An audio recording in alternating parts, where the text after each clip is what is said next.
Evokers in Minecraft are some of the most annoying mobs to beat. They summon vexes, they do fanged attacks, and ultimately, they are just very hard to defeat as the vexes kill you. Today, I'm going to show you how to easily defeat them using 5 methods ranging from fire to water to swords, bows, and everything in between. Stay tuned to see what works and what doesn't so that you can learn how to survive in woodland mansions in your Minecraft worlds. So the first method that we're going to use is the bow method. You want to focus on the evoker so that you can kill them before the vexes get too annoying and before they start doing the fanged attacks. So that's an example of how the bow method usually works well. And I'm using a power bow for this, but if you only have a regular bow, that also works too. So the next method that we are going to be trying is the water method. And this is going to help us to get the evoker to not move so that we can shoot it from afar, just like with the bow, but they won't be able to move as much. Make sure to stay on top of the vexes and attack them when they come towards you, because they will be what really kills you.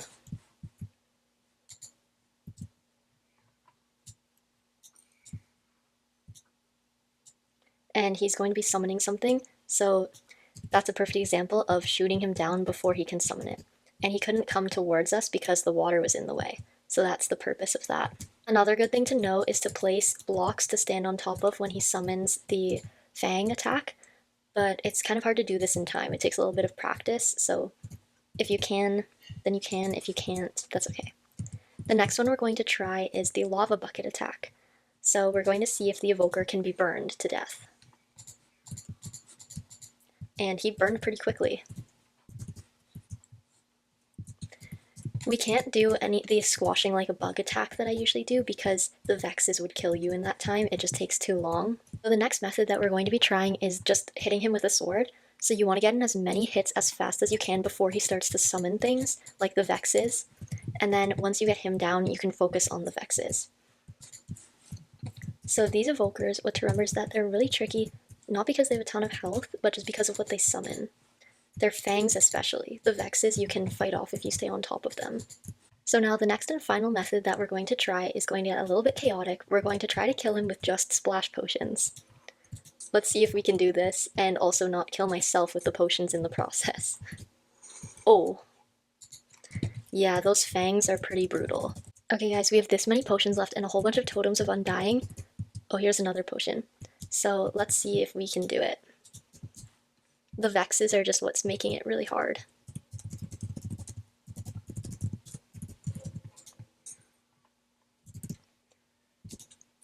He's summoned even more. Oh no. Yeah, I did it! Now I have to get the vexes.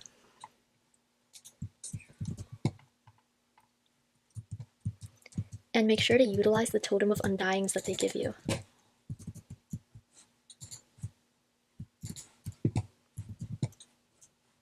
Guys, these are a lot of vexes. I always forget to use the totem of undying, so I keep dying, but I'm gonna try using it this time. If I don't just get these guys first. Okay, I think there are 1 or 2 left. They like to go down and back up again. How many? Oh, there's one more. There's one more. Guys, we got this. One more hit for him.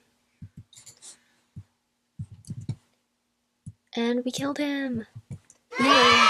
So now we can review the methods. The first method of the longbow attack was definitely the easiest one. We did not get within close range to get attacked by the fangs, but the vexes were still an issue. Then we had the water bucket attack. Honestly, it didn't do too much. It just made him unable to get to us, but we were already doing a long range attack. So it was a little bit pointless. After that, we had the lava bucket attack, which was pretty good. They died quite quickly.